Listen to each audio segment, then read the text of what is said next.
and I was like, oh my God, is Evelyn Hugo a sociopath? Where do the quiet gays? Where are the quiet gays supposed to go?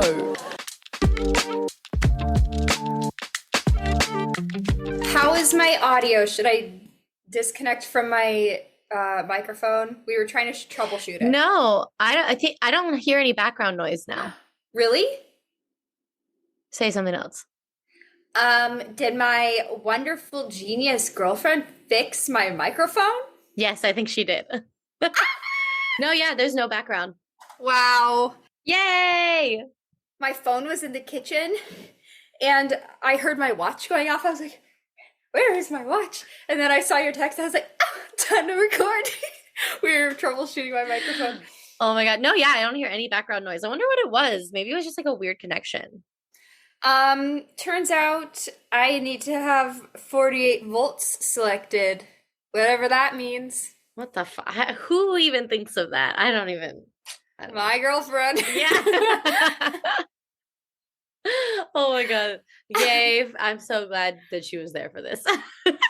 So today, everyone, welcome back. We are going to be covering Seven Husbands of Evelyn Hugo again, which was our very first podcast with the amazing Roxy Rivas at the beginning of this show.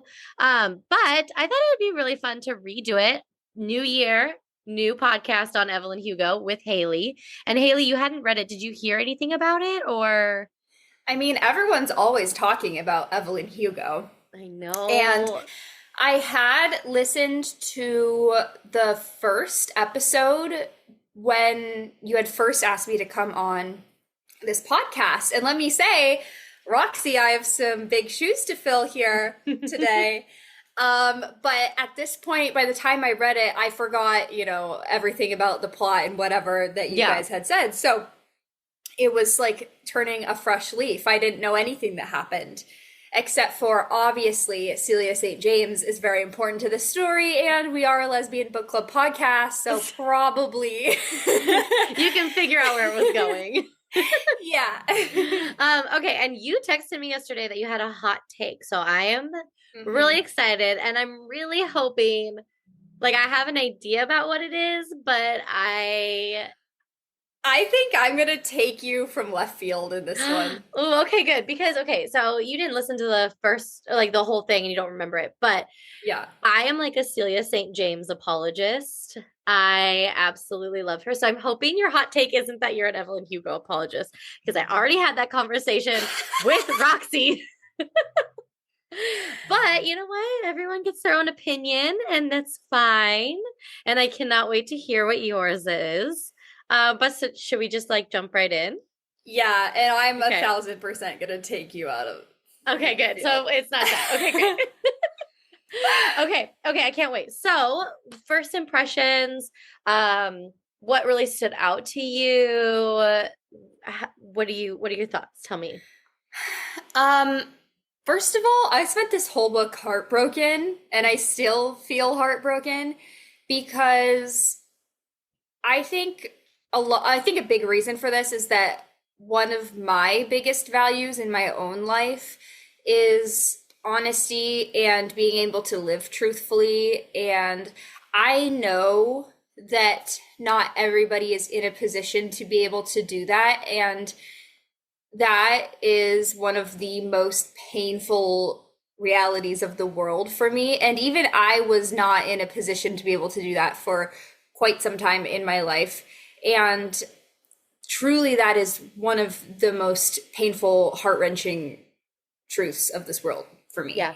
And both of these women and multiple other characters live in that reality for several reasons. Primarily their sexuality and the time and the world that they live in. But also we see it with Evelyn and covering her identity in that she has Cuban parents, and she kind of just erases all of that so that she can be a star in Hollywood and be, a white blonde lady. And just the world and the society that the United States in particular has created that forces people to do that makes me desperately sad. So yeah, I spent a lot of this book just really, really sad for these people. I also, for that reason, you're looking at me. I'm like, oh, here comes the hot take. Here it comes. It's not the hot take, Okay. but it is what you're gonna be upset about here. I am an Evelyn Hugo apologist because I just think that, you know, she did do her best with what she had, even though we're gonna get she into did it, Haley. not have her ideas weren't good a lot of the time. Her ideas were not good. I'm not going to argue that. And she hurt people, and she didn't regret hurting people a lot of the time, but she also, in the circumstances that she had, was just like really trying to do what she thought was going to elevate her career and protect the people that she loved. And I also think that a lot of the time she was just trying to protect herself from what a lot of the world was going to do. Like, we talked in previous episodes about the way that the public perceives celebrity and a brand versus an individual. And this is a woman who was a brand, and she lost, almost like completely lost her individuality in that. And out of that, like, she has to protect what she has left by being kind of like this fierce, non-fuck-withable person. See, I agree with a lot of that. Where I hop off that train is like, you're in a partnership. You can't make decisions by yourself that affect the partnership, right? Especially if they're going to hurt the other person. They need to be involved. Like, that's my problem with Evelyn, is like, she's so selfish. And I understand where she's coming from. I have all the empathy in the world for everything that you just said, right? Like the circumstances, the time. And I think it's really cool. We've read all these books now. We're coming back to Evelyn Hugo because we have a lot of more like historical context of the times that she's in, right? You got the 40s, the 50s, the 60s, right? That's the same time as Telegraph Club. Obviously, different demographic. This is a very white centered book. Even though Evelyn is Cuban, she's very white passing, right? And I just, my heart breaks so much for Celia in this entire book, more than it does for Evelyn, because Evelyn to me acts out of selfishness. Like you said, she does make decisions for her career, which is fine. If you want to be a career first person, that's fine. But then don't bring along this woman as your partner and use her as not a stepping stone. Obviously, she didn't use Celia as a stepping stone, but she stepped on her, right? And she didn't think about her. The thing with me, like, one of your things is like living authentically, right? Which of course, I mean, mine is too. But one of my things is consideration. Like, I think you have to have consideration for your partner. It's one of the biggest things. You have to think about them. And if you don't think about them in your decision making, especially when they're going to be impacting you, why are you even in a relationship in the first place? Yeah. No, Why I think cause you're that absolutely hurt? right. You know? You're right. I don't know. That's why I don't know. And it is probably more because I identify a lot more with Celia than I do Evelyn. Like, that her mentality is just not my mentality. I love people, and I love relationships, and I love relationship dynamics. And I'm never going to put something as, in my opinion, like, I don't know how to say it, but like third party. Like, a career is like, that's what I do to like make sure I can live the life I want to live. It's not my sole driving purpose. Like, in the Christmas pick, the CEO of Ava. Yeah, Ava. Like, that's just not my way of thinking. My job isn't my life. And I understand that some people's it is, but I just can never do that. I can never put job in front of people, you know? Yeah, which is a good thing. Well, then why are you an Evelyn Hugo apologist? Because I think, you know, well, here's the thing. I'm also a Celia apologist. I don't necessarily think that Evelyn's actions are defensible, and I don't want to defend her and the way that she hurt people. I think more of the stance that I am in is that I feel really, really sad for the position that she had to live her life in. And Yeah.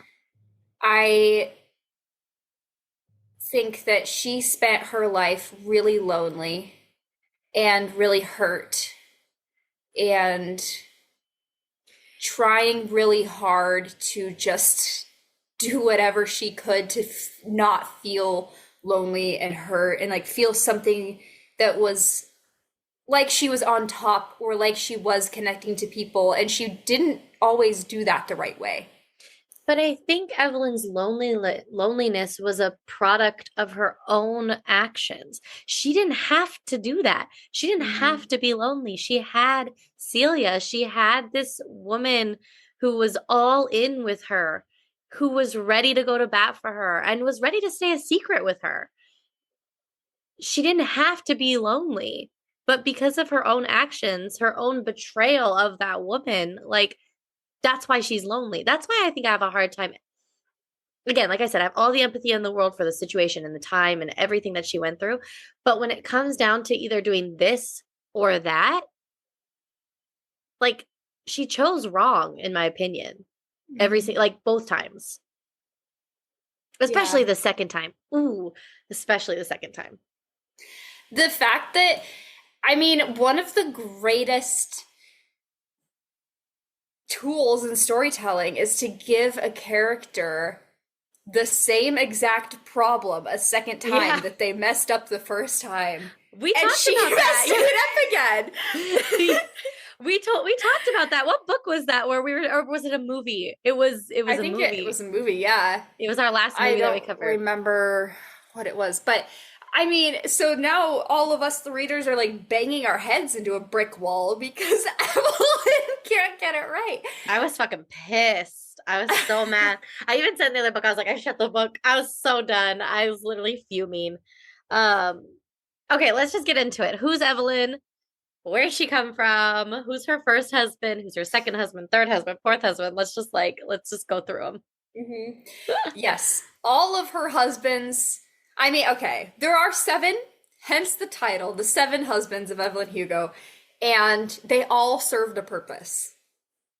Oh, absolutely. The Yeah. first husband absolutely served a purpose. Ernie Yes. Diaz. Yes. Okay, we need to talk about him because he's like one of the husbands we have the least information about. But to me, I have so many opinions about this man. Also, I have the tiniest bone to pick with Taylor Jenkins Reid.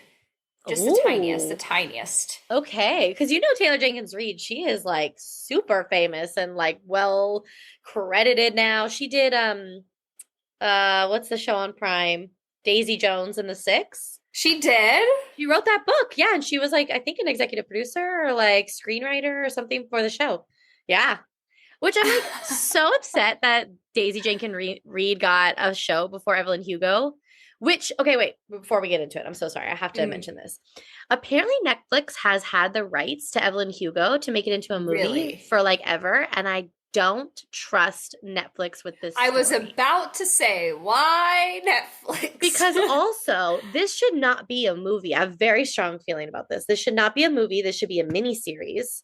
And HBO should have it, or Stars, or Showtime, or something. Like, even maybe Hulu could do a better job. But Netflix, I don't trust. And to make it a movie, this is literally cut into so many perfect 7 part series that it could be. So anyway, yeah. So the Taylor Jenkins Reid, yeah. What's your bone to pick with her? I'm interested. Ernie, it says that he's an electrician, And then they go to Hollywood and all of a sudden he's a grip. Hello? Make him an electrician. What are you talking about? I know. Well, what is a grip? Because I know Sandra Bullock dated a grip one time off one of her movies, but I never knew what it was. Which is so hilarious because the classic, literally the most classic stereotypical dating trope on a movie set is like the grip and the makeup artist. Oh, really? Yeah, because the grips are stereotypically like if there was a lumberjack on a movie set, it would be the grip. Got it. Okay, got it. So there's the grips and electrics, and they're always like bundled into one when you're talking about them. So does it make sense that somebody who has an electrician background would go be a grip? No, because they're different. Okay. They work together, but they're different departments. So I see. Yeah, the electrics do all of the lighting and wiring on a set. Got it.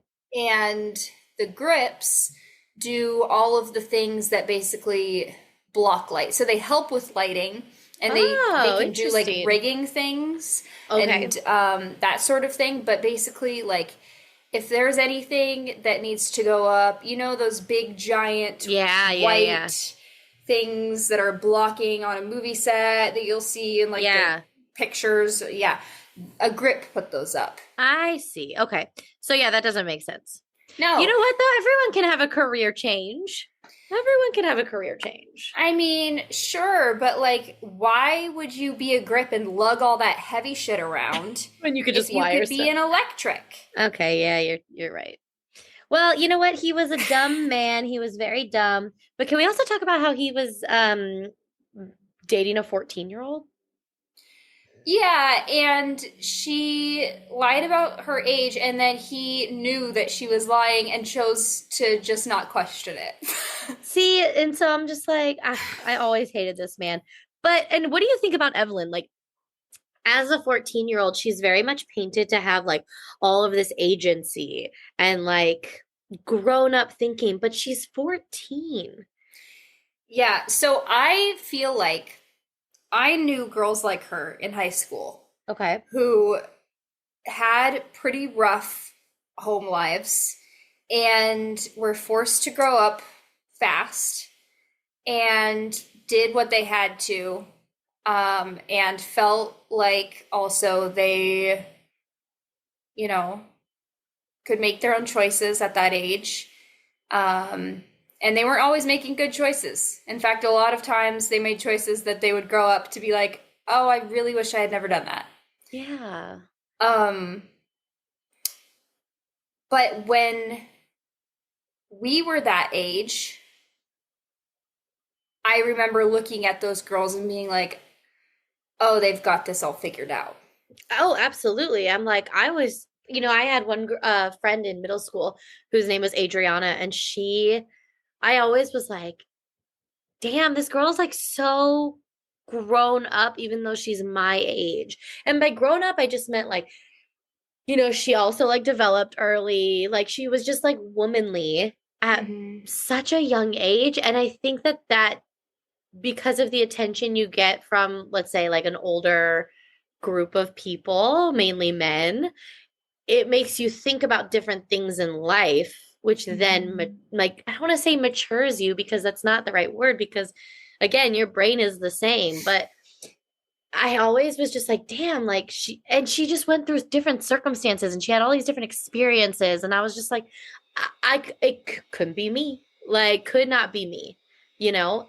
And I didn't really know what to do with any of that as a 14-year-old. So if I can't even handle like looking at a friend in that situation, how could I handle like literally being like, I'm going to marry this dude so that I can get what I want?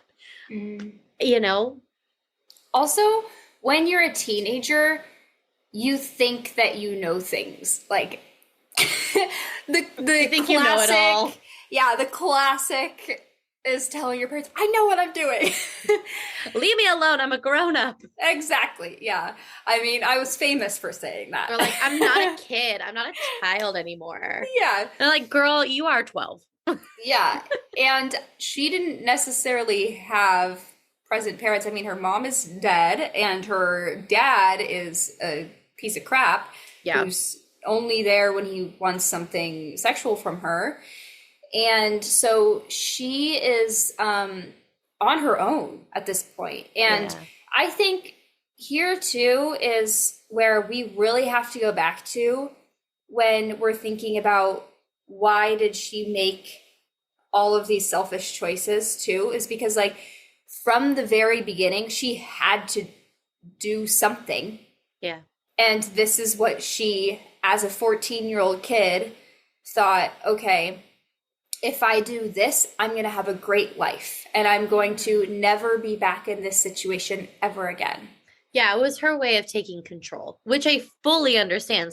You know, there's a lot of different ways teenagers take control in their lives, and this was just her way of doing it. And I mean, it did work out for her. She did ultimately get what she wanted. I mean, she moved with Ernie to LA. She got a little job. She took acting classes. Like, she was very determined. It's just something that I definitely admire. I think going back to your point about just being heartbroken this whole book, like, I hate that she had to do that at such a young age, you know, to be that determined. Like, she didn't get to learn how to be determined. She just had to do it. Yeah. Also, she has the dream of her mom that is living within her throughout this book, which was that her mom really wanted the two of them to go to Hollywood and her mom was going to be a movie star. Yeah. Yeah. And then her mom passed away of pneumonia and she was left with the dream that never came true. And so she decided to take that and make it come true by herself to, you know, do something for her mom and show her mom, like, look what I did for us. Yeah. And I think, too, like, if at any point during her journey throughout her life, if she would have not done the cutthroat thing and, you know, to elevate her career, I think that in her mind, she would have thought that she was betraying her mom by not like rising to the top of Hollywood, which that's not to say that that's an excuse for doing bad things. Yeah, but like, yeah. just as like my insight into what her psyche was for that, I think that that's kind of where she is. And also she sacrificed so much that you get kind of into the space of like, well, if I already did this, then why not this? If I already did this. Yeah, there's let's call it a cost sunk fallacy. I just learned that. You know, like, I've already put so much into it, I can't back out now. And it's like, well, actually you can. But yeah, that internal drive is something that's like unmatched. Like, you can be like, I want to do it for me and I want to do this and I want to do that. But when you have something internally driving you, like, I want to make my mom proud, like, don't discount that as something that's going to like make you do things like that are necessarily good or bad. They're just going to be decisions you make to fulfill that drive. Right. So she starts getting small parts in little movies and she meets Harry, and Harry introduces her at a what is it? What word am I looking for? Studio party? A studio party? Is that what it is? Yeah. To Ari Sullivan, who is like the director, like the head of Sunset Studios. And back in this time, like, studios were like a huge thing. It was like MGM, and there were a couple other ones. Who did Wizard of Oz? Warner Brothers? But it was like, yeah, it was like the studios ran everything. It wasn't like private casting directors. Lionsgate. Yeah, Lions. Oh, yes. Haley. That just came to your mind. Yeah, so studios like ran everything, and heads of studios had like all the power. What do you think of our introduction to Harry and Ari? Yeah, you know, not a lot has changed, honestly, I don't think.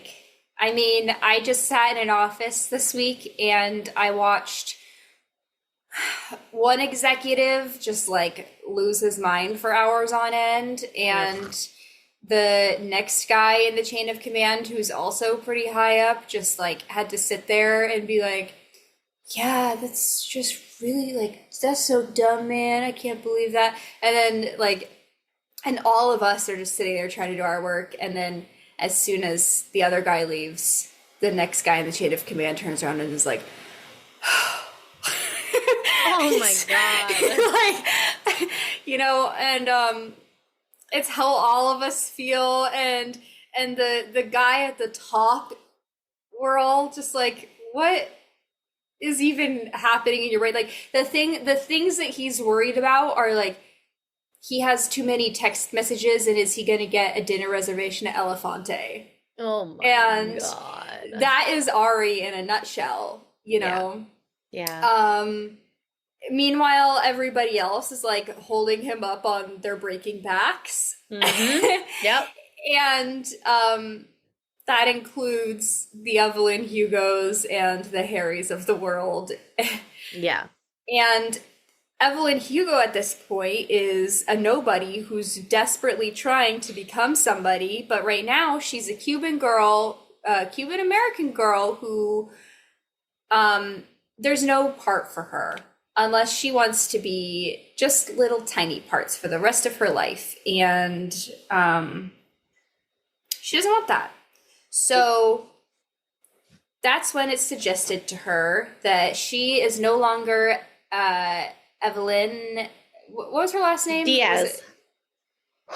Well, at that point, had she changed her name? But she was like Herrera. Was she Herrera? Herrera, yeah. Yeah, Evelyn Herrera. And then she was to become Hugo. And yes, they wanted her to change her name and ditch her husband. Yep, because they want her to marry Don Adler. Well, okay, time out. Did they? I don't think they wanted her to marry Don Adler. I think they wanted her to be, yes, but they also wanted her to be single because obviously nothing has changed. Sex sells, and they needed her to appear available, right?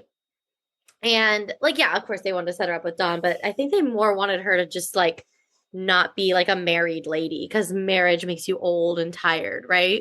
Like in the industry's eyes. So we're down, done. Husband number one, gone. And now Don Adler, which holy cow.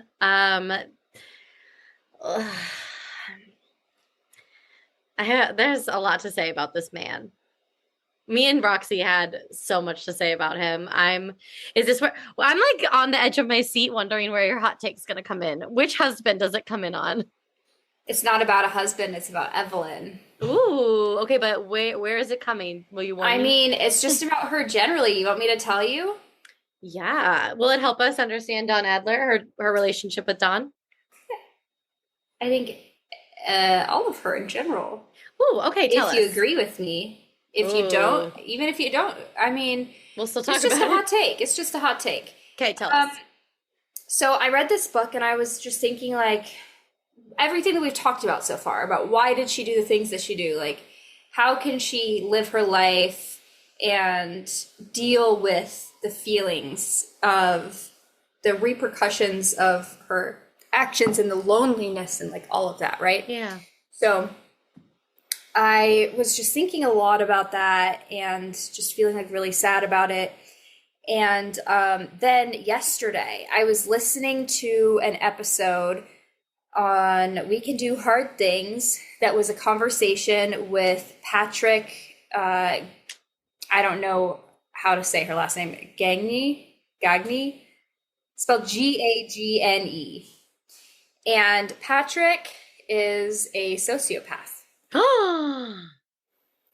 Shut up. Yeah. And this was a beautiful, beautiful conversation. I would highly recommend going and listening to this episode. It's called I'm a Sociopath, Patrick Gagne's story. But it was really eye-opening about just her life and how sensationalized sociopathy is in society and how it's maybe a little bit different than how people think about it. And I was listening to this and Patrick's experience of sociopathy, and I was like, oh my God, is Evelyn Hugo a sociopath? Oh. And I think maybe. Um, because so the definition of sociopathy is that you don't experience or you have a very hard time learning the emotions that are social emotions, like guilt and shame and that sort of thing, right? So Evelyn, throughout this book, states that, like, yeah, I don't regret doing these things. I don't feel bad about doing that to this person. Like, she's able to just do things to people without a lot of second thought or any second thought, really. Yeah. However, being a sociopath doesn't mean that, like, you don't care about people or that you don't love people or that you don't um That was going to be my question is if you can't understand guilt or like moral badness, for lack of a better term, can you experience love and care? well, you can understand moral badness and you do have morals. It's just You don't care about other people's? you do care. It's just the way that she explained this is that, like, okay, if you are nearsighted and you're trying to read something without your glasses and you need to squint, like, that's how she experiences trying like doing the social emotions. Interesting. So it's like it was much harder for her to learn that. Like, those are learned emotions anyway by people. Okay. Like, inherent emotions for sociopaths also are like anger, joy, things like that. All the Inside Out characters, right? Right. Yep. Interestingly enough, excitement is a social Okay. emotion. And Evelyn, like, all of her big premieres and everything that she has, all of her big releases, I don't remember her ever being excited about any of them. She's just like, okay, did that, done. Yeah, it was more like a task to check off to get to the next part so that she could be more famous. Yeah. Yeah. It's like it's goal oriented. Maybe the reason she's so goal oriented and career focused is for that reason. It's like task oriented. Yeah. And You know, I'm really happy I really have always never identified with Evelyn Hugo now. well, and then so the other part of this is Yeah. that clinically, what Patrick was saying is that clinically 5% of the population is a sociopath. Like, diagnosed clinically has been God damn. yeah, which is 1 in 20 people. But a lot of people, just like, you aren't allowed entrance into society if people know that you're a sociopath, so they just really fly under the radar because they want to, like, be in society. They care about being in society. Like, being a sociopath does not make you a bad person. Do these people know they're sociopaths? You're saying diagnosed, so Yeah. they would know. Yes. Do you think that means that the percentage of the population is much higher? Because these are just diagnosed people. So that there's tons of people just running around being undiagnosed sociopaths. Potentially, yes. And a lot of that research was done in the prison system. Of course, yeah.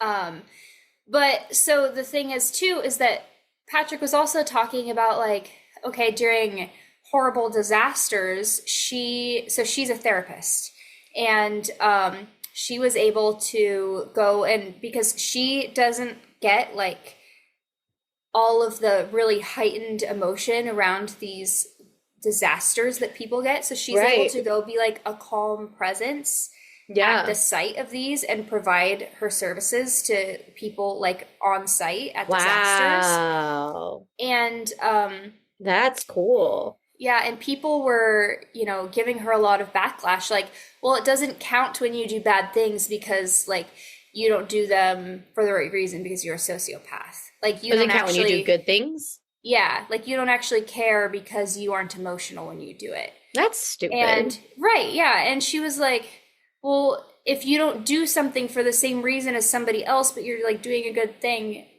what Like, what do you mean it doesn't count? And so I And think I would argue that it should, like, that she is doing it for a good like a good reason. She's like, I have absolutely. this, what people think is a negative attribute, but I'm going to use it to affect change and to do a good thing. Like, I'm Exactly. well equipped to do this job. Yes. So then we take this over to Evelyn Hugo, who has this ridiculous amount of wealth. Yeah. And she takes that and she donates to breast cancer research. She donates to the LGBTQ community. She donates to like all of these Yeah. things, these causes that are important to her. And she, at Stonewall, she decides we are always going to fund the people that are doing this activism.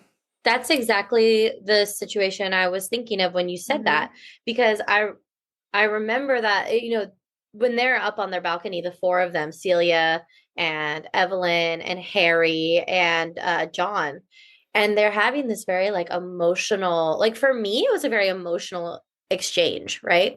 And what I want to point out about Evelyn is, you know, she loved Celia's emotional reaction to what was going on, right? She's like in my opinion, she was in not in awe, but like in admiration of Celia being like, I want to go down there, I want to fight, I want to be with them. Like, she was like, oh, and I remember saying in the podcast about that part was, you know, Evelyn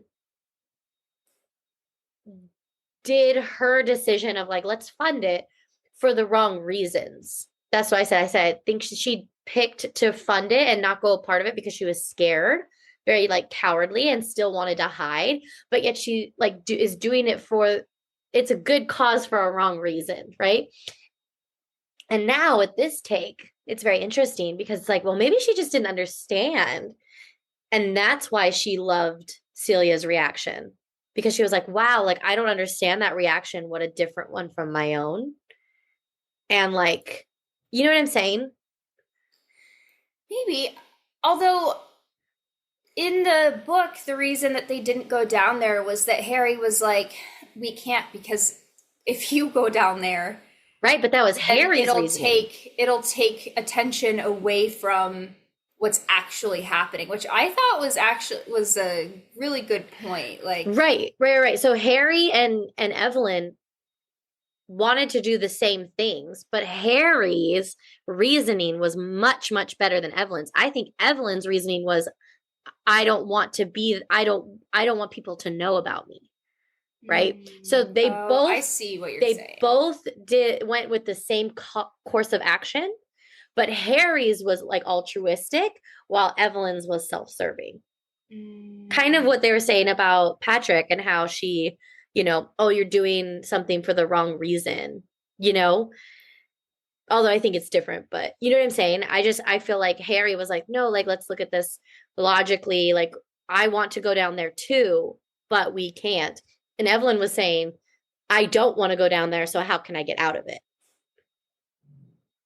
I see what you're saying. Yeah. I don't know. Anyway, we're getting ahead of ourselves. Okay, I like this take. We'll have to circle back to it while we talk about some certain decisions.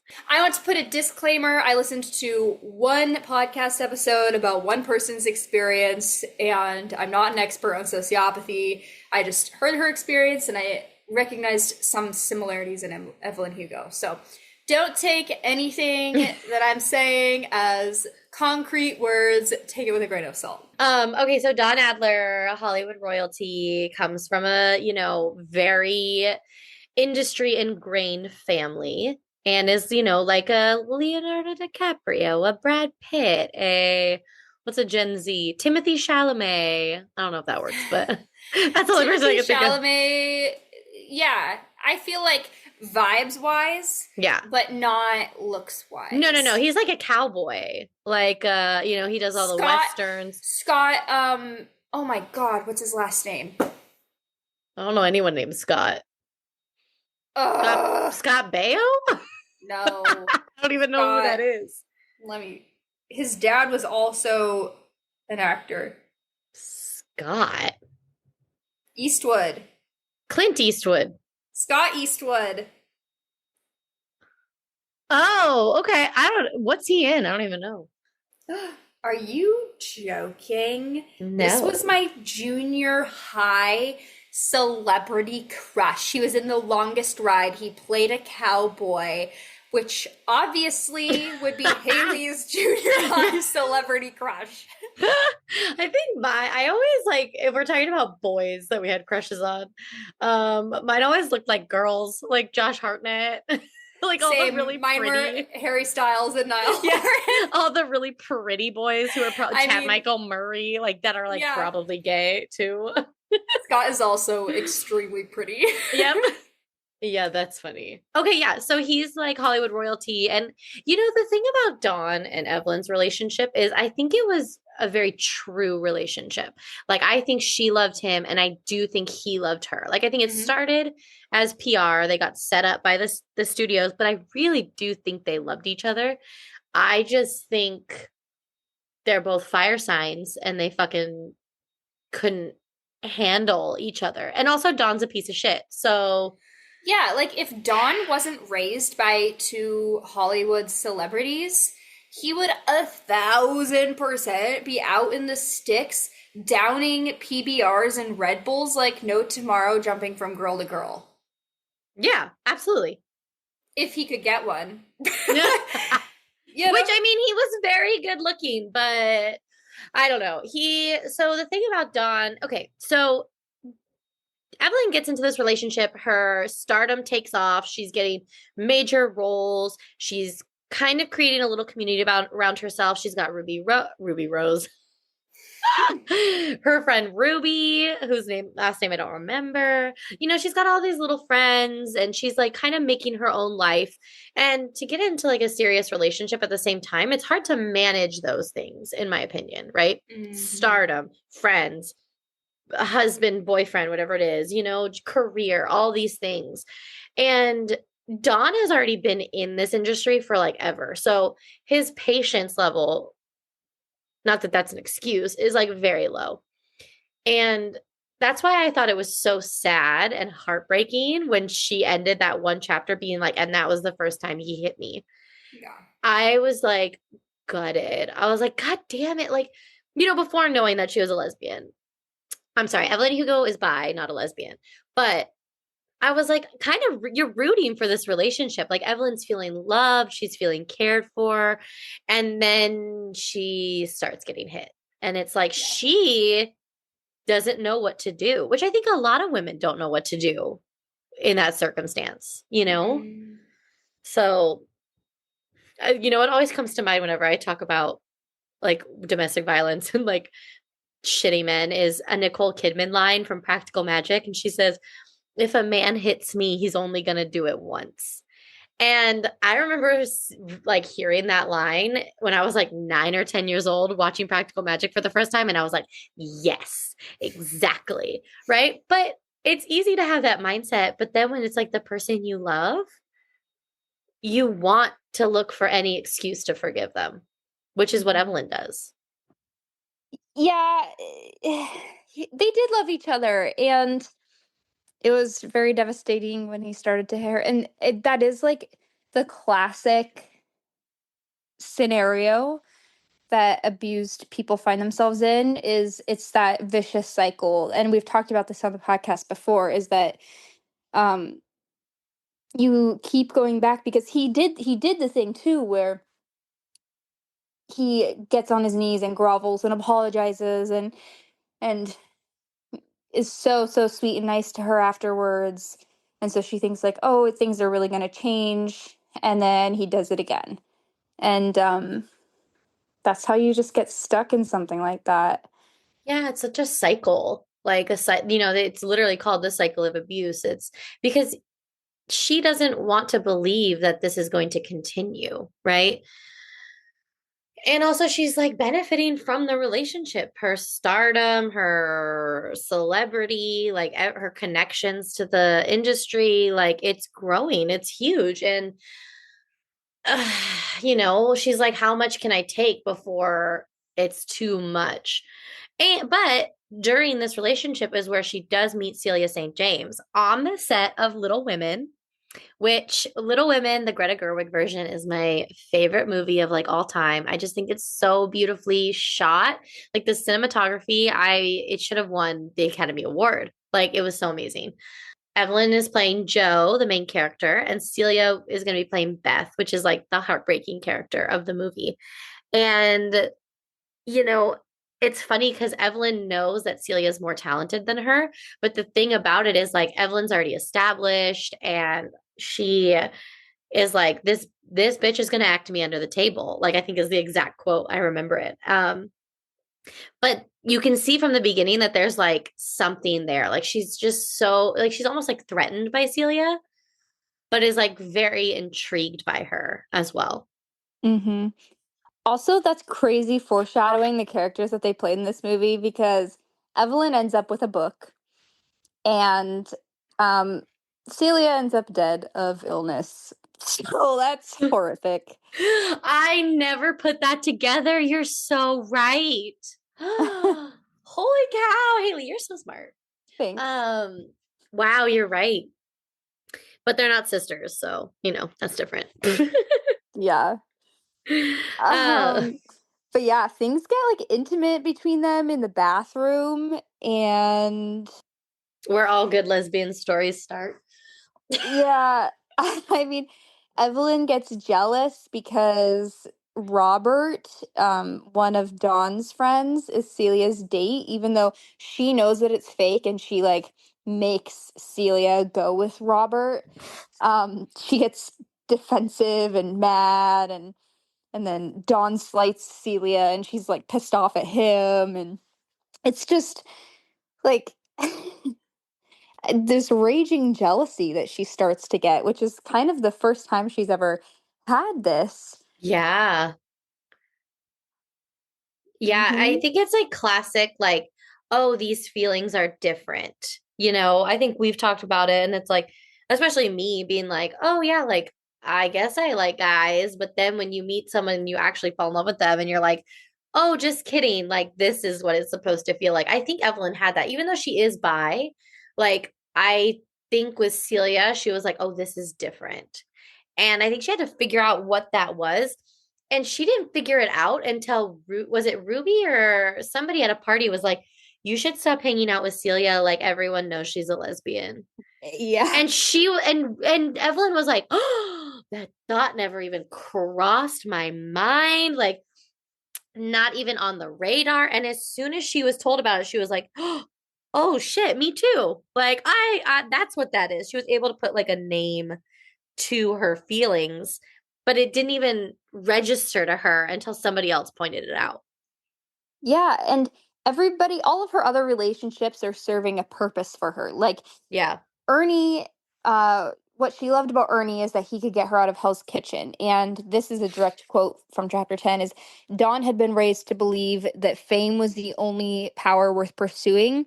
And what I loved about him was that he was ready to become the most powerful person in any room by becoming the most adored. Like he was his purpose to her was that he was going to help her become more famous and get more clout, as they say, with the Yeah. studio. And the only purpose that Celia was serving to Evelyn was that she loved her. And Mhm. I mean, they did have that arrangement where Celia was giving acting lessons of a kind to Evelyn, and Evelyn was being seen in public with Celia. But like, that That didn't was when they were like feel 17 and 19. Like that doesn't like even count, I don't feel like. yeah, and that didn't feel transactional in the same way to me as these other things did. Right. Like that was out in the open and it felt lighter, whereas these other things were very much like only Evelyn knew this Right. transaction was Was occurring. happening. Yeah, exactly. And so, at the same party that Evelyn finds out like, "Oh shit, I like women and specifically I love Celia," is when she catches Dawn cheating on her, which I think she knew with Ruby, by the way.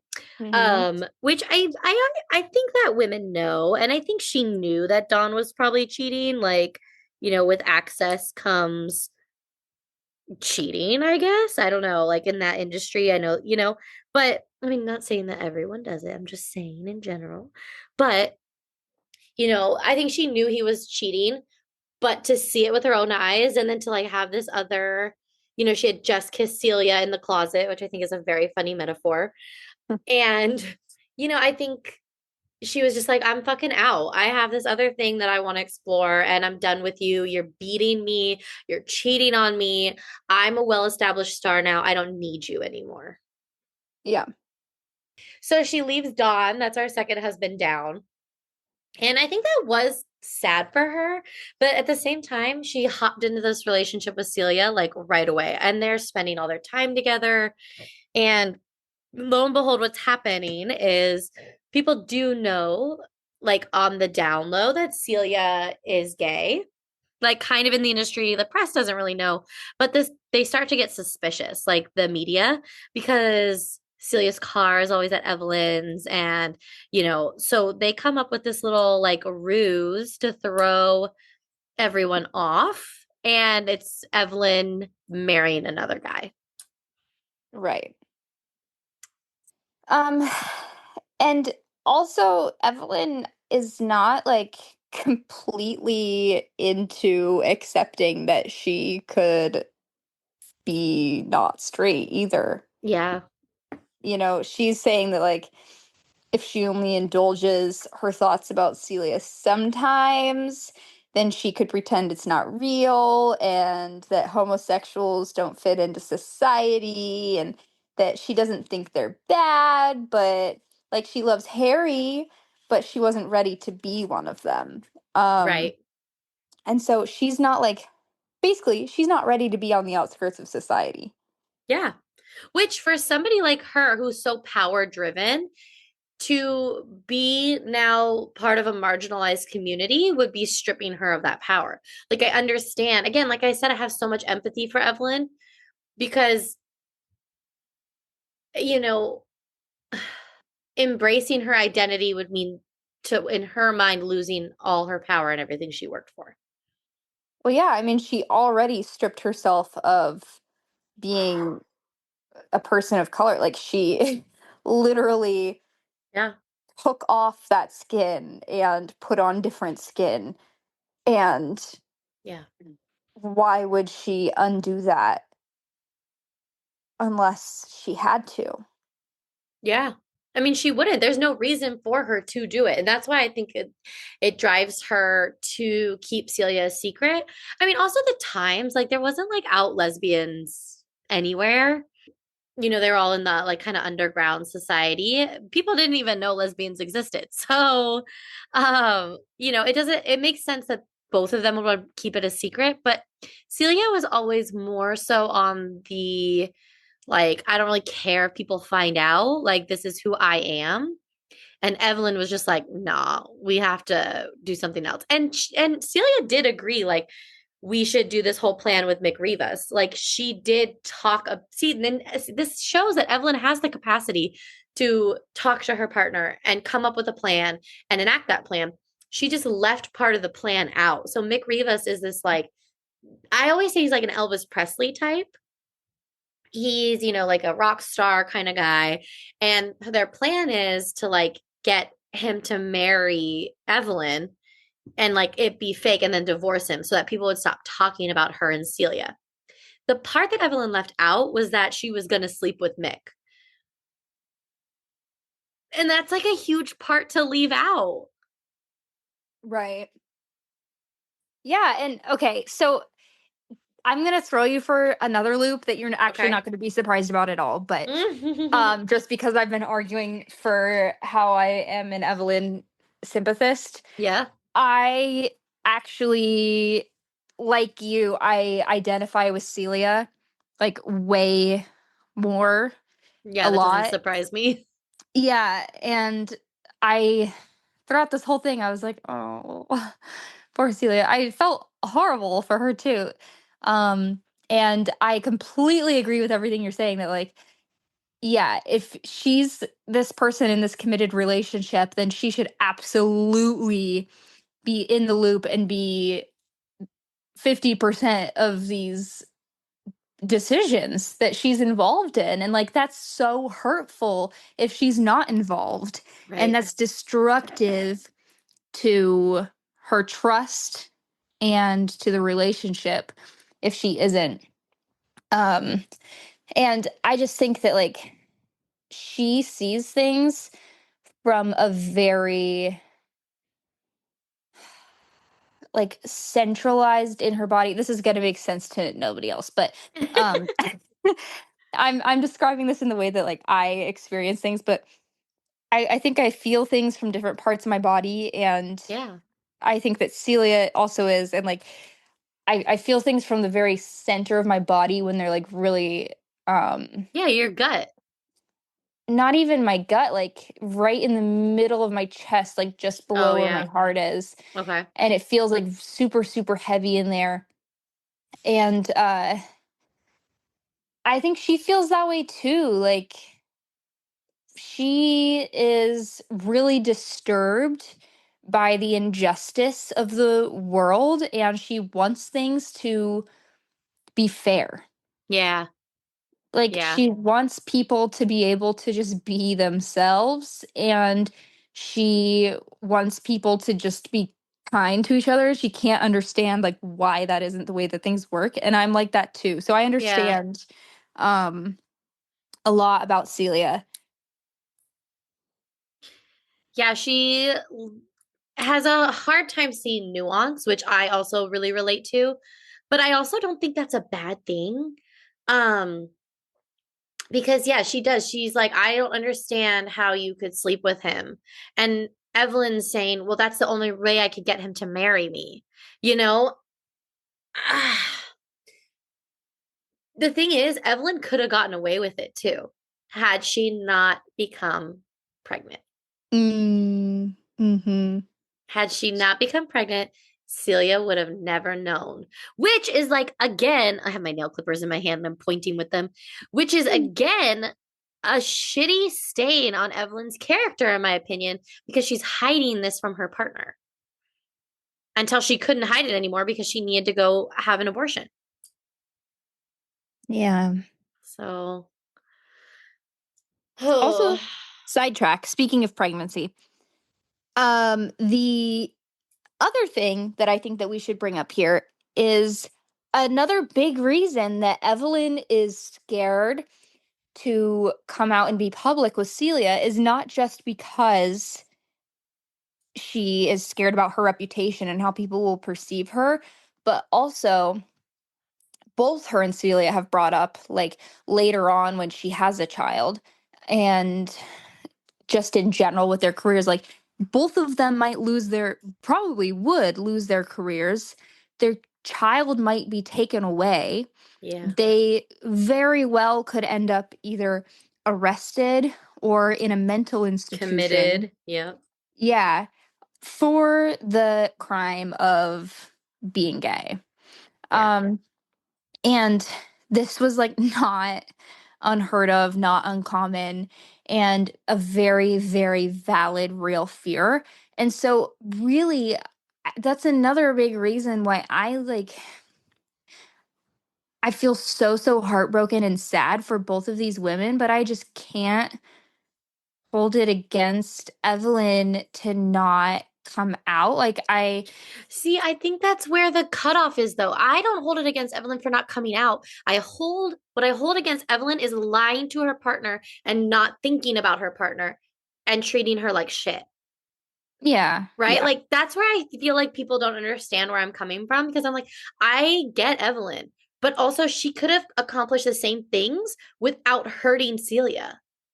Mm-hmm. You know what I'm saying? Like, I don't understand those actions when there are equal actions that could have been taken that would have had the same end result without the emotional damage to Celia, who literally just loved her.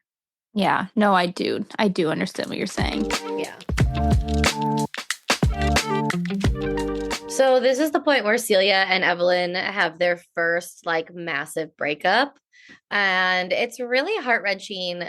But I think something that's like kind of a shining light in it is Harry's character. Like we get to see Harry be that best friend that he's always been for Evelyn, which I think is really sweet because he's the one that takes her to get the abortion. Where did she go to get? I want to say she went to Mexico to get an He did abortion. go to Mexico. Yeah, and like it was really hush hush, and like she didn't have Celia for comfort or like anything. It was just Harry, and he had to like he stayed with her and everything. And I just think that's like such a good friend. Yeah, I mean, in the very beginning, Monique asks the question of Evelyn, who was the great love of your life? And she, before answering Celia, because she doesn't answer Celia right off the bat, there's some mystery to it at first, but she does say that, like, Harry was, in a way, a great love of her life, just not in the way that everybody thinks. Right. And I think that's so beautiful because I am a firm believer that it is entirely possible to have multiple different great loves of your lives at the same time, but in different ways. Like to have platonic great loves of your life and to have the romantic great love of your life. And like, I think it's just imperative to like a vital, rich, healthy, beautiful life to have that Yeah. and to be able to fill up your circle with great loves of your life is, I think, the most wonderful, beautiful thing, and something that in our culture in the US is I think met with like a lot of resistance and jealousy because we don't see it necessarily as like a we tend to think of it as like, oh, that means romantic, and we meet that with jealousy, right? Right, right. Or it's not valued as highly.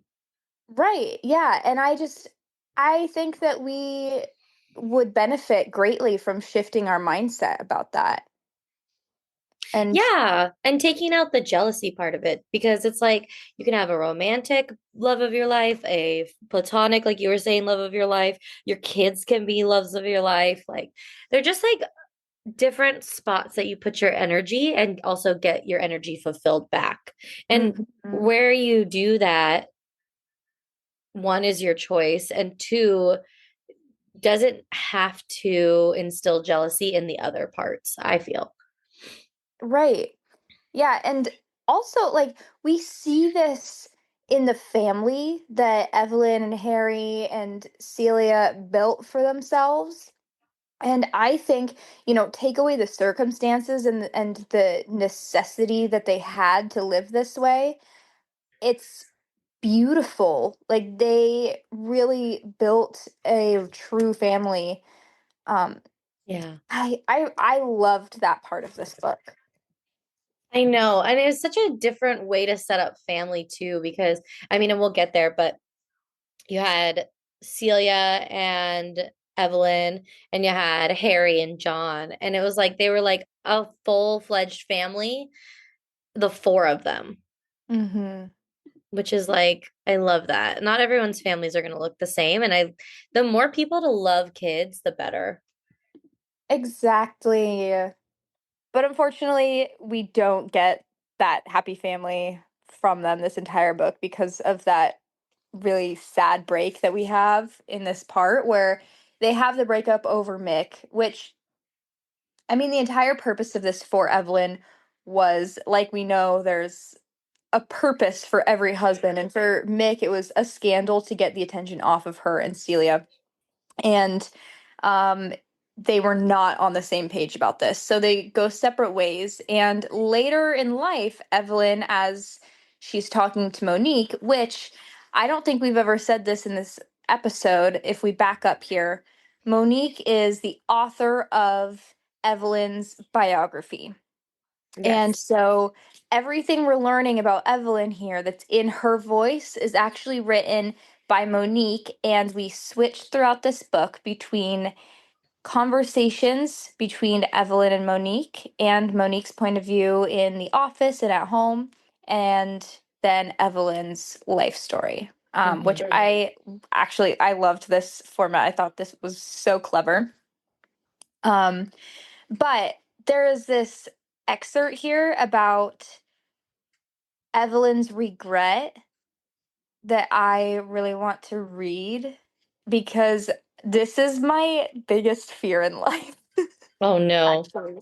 Um, okay, so she says, and this actually maybe is working against me in my theory that Evelyn is a sociopath, but we'll see. We need we need a psychiatrist to listen to this and tell me what they think.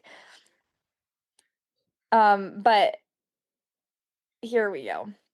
Evelyn looks at me as if I'm stupid. She's gone now, Evelyn says. The love of my life is gone, and I can't just call her and say I'm sorry and have her come back. She's gone forever. So, yes, Monique, that is something I do regret. I regret every second I didn't spend with her. I regret every stupid thing I did that caused her an ounce of pain. I should have chased her down the street the day she left me.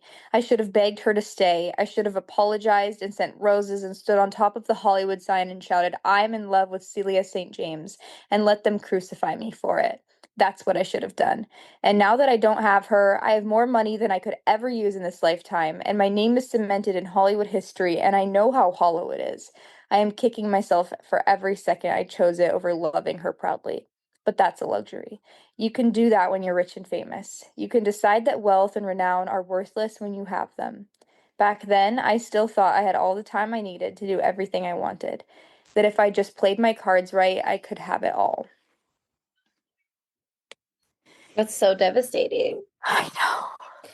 Oh yeah, and it's really, you know why I like the take with um Monique telling Evelyn's story is because we get Evelyn's hindsight look at things, Mhm. but we also get her in the moment feelings. And I talked about this in the first podcast with Roxy about how like hindsight is, hindsight's 2020. And it's also like a gift. And again, it's easy for me to be reading this book and being like, Evelyn, you're making the wrong decision here. And but in the moment, she doesn't have that foresight. I don't think she was brought up to have that type of foresight, to have that type of forethought. Again, she got married when she was 14. She didn't get time to develop those like critical thinking skills, right? It doesn't make it any less devastating or heartbreaking though. Yeah. Yeah. Yeah, this particular sentiment is so so sad to me. And it's like you can't ever take that back. And she lost years and years with this true love of her life that I mean, there's Yeah. nothing she can ever do about that, which is just profoundly sad. Talking about Monique, let's talk about her for a minute. Okay. Um, I had a couple of theories before we got to why Evelyn sought her out. Yeah. I was like making all of these stories in my head about why she chose her. Did you do that? Um, no, because I kind of figured it out from the beginning. What? How?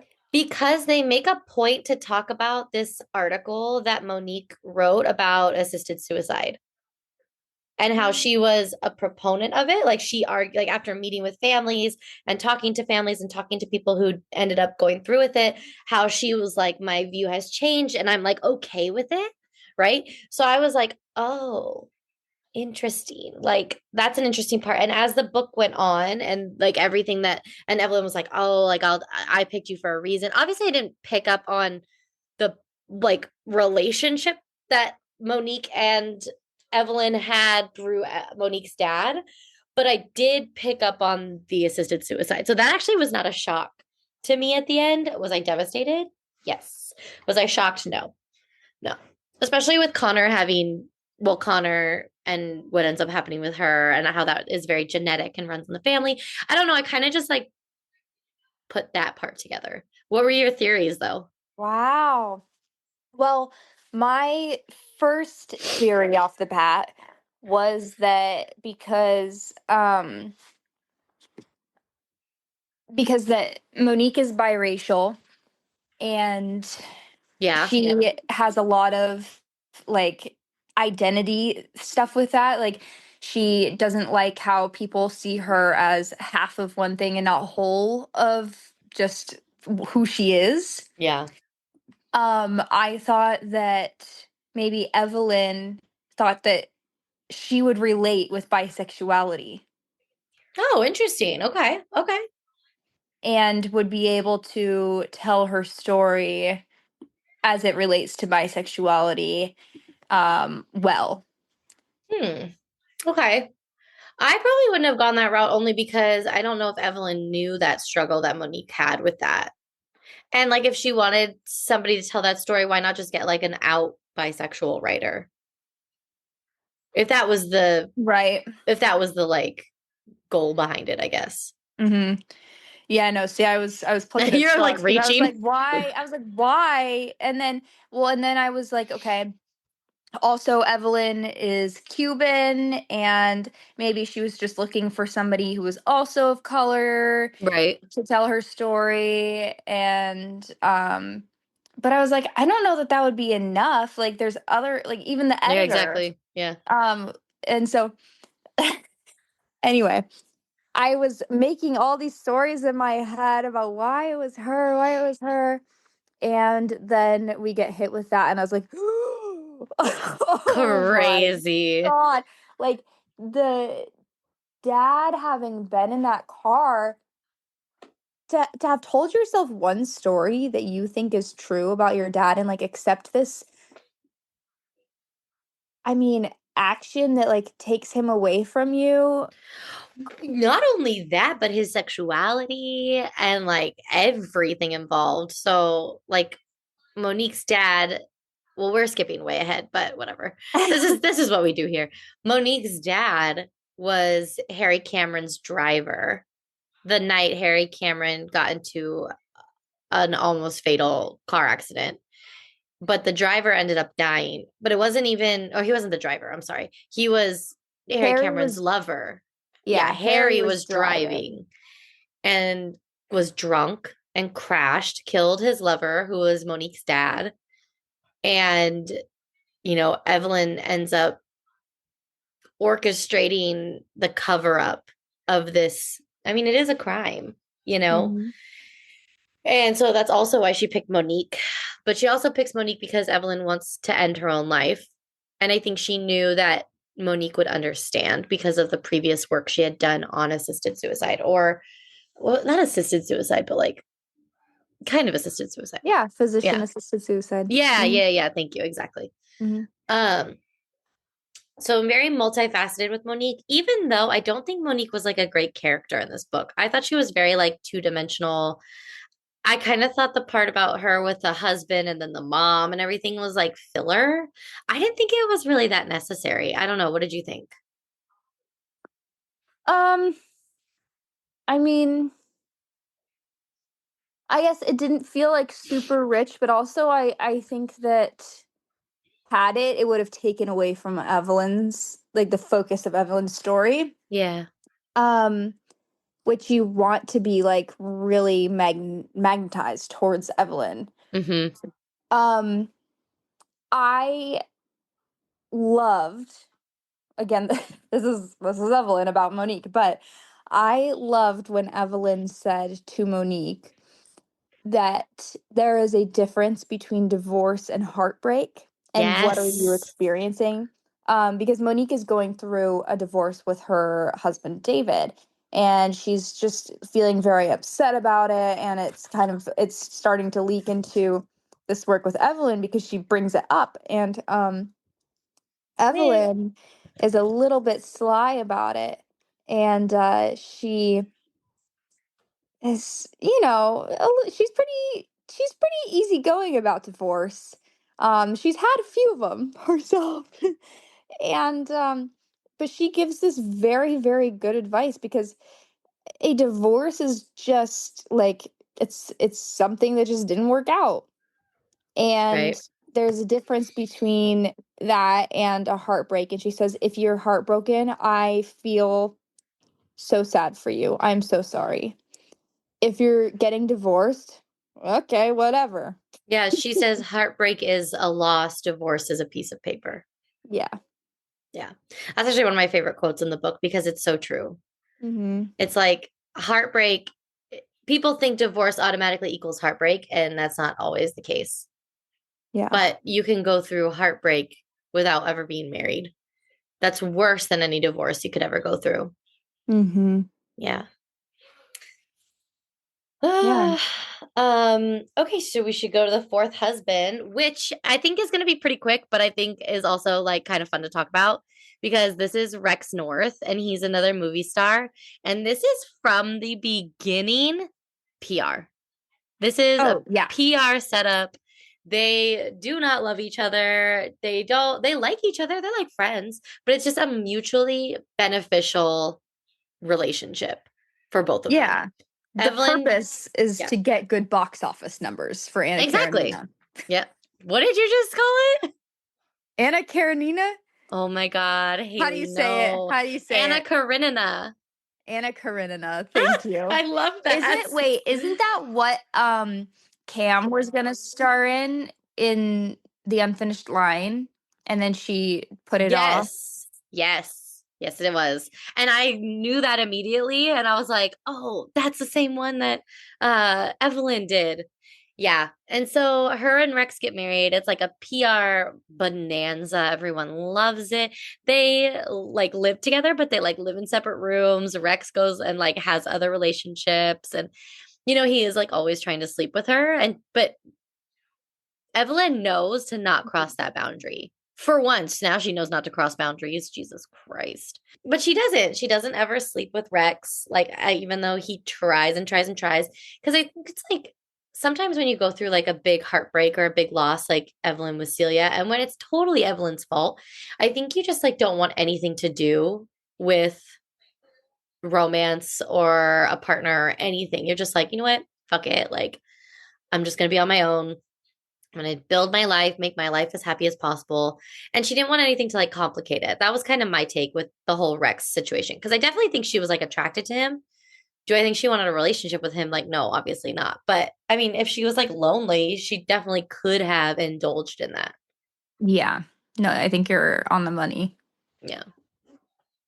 That's really all there is to say about Rex. Nothing really happens. She wants to contact Celia, she doesn't. It's just like this back and forth of like pining and sorrow. And eventually Rex comes to her and is like, I need a divorce because I'm in love with someone. And the relationship has kind of run its path. And Evelyn's like, you know what? Okay, that's fine. Like, we'll do this, we'll make this plan. He's like, no, I need it like now. Like now, because she is pregnant. And Evelyn's like, fuck. But what happens is Evelyn is very smart, very resourceful. And she's like, okay, I know exactly what I'm going to do. And she gets Harry involved and she's like, we're going to pretend that we were having an affair. So, like, we're both having affairs. So it won't look as bad. And so they go up to Mulholland, her and Harry, which is hilarious because have you been to Mulholland? Mm-hmm. Yeah, same. No further comments. But anyway, they get the paparazzi to come and like quote unquote catch her and Harry like in an intimate situation, which is hilarious because they're like, okay, start kissing now. Okay, go. Make it look good. Make it look like right. So the news breaks and her and Rex are done. And she immediately takes up with Harry, which, I mean, the most perfect bearding couple you could possibly get would be a gay man and a lesbian woman. We talked about that too in not Telegraph Club, maybe Stone Butch Blues or Craze, but Lavender Marriages, right? Mm-hmm. Where it's a gay man and a gay woman and they get married. And it's just like a great cover. Yeah. So we're on to our fifth husband, which is Harry Cameron, which is her longest marriage. And during this marriage, there's like multiple key plot lines that happen. One of them is Celia and Evelyn reconcile, which is such a fun part. I can't wait to talk about. And then we also have the introduction of Connor, which is Evelyn's daughter with Harry. Yeah. So let's talk about the reconciliation first, because I think it's kind of adorable. Okay, so the way this ends up going down is the Academy Awards, and Evelyn's there, and Celia's there, Harry's there, and of course they end up in a bathroom again. They haven't spoken in, I think it's like 7 years, it could be 5 years, it could be 7. I can't remember. But they like after oh, Ruby wins. Ruby wins the Academy Award. All 3 of them are up for it. And Ruby wins. Ruby is also married to Don Adler now, which is crazy. I also feel bad for Ruby. But Were they divorced at this point? Like, had Ruby no, come to Evelyn and been like, "Why didn't you tell no. me?" I think that happens during her. I want to say that happens with the next husband, Max Gerard, Oh, you're right. You're because right. they do that movie. Okay, yeah. So Evelyn and Celia and Ruby are all up for an Academy Award, and Ruby ends up winning, and Celia like goes to the bathroom, and Evelyn was like, "Oh, everyone's gonna think that like she's upset." And really, she's like just trying to get away from everyone. And Evelyn like follows her in there. And then, of course, there's like no one in there. And they like come face to face with each other and they like have to talk about it.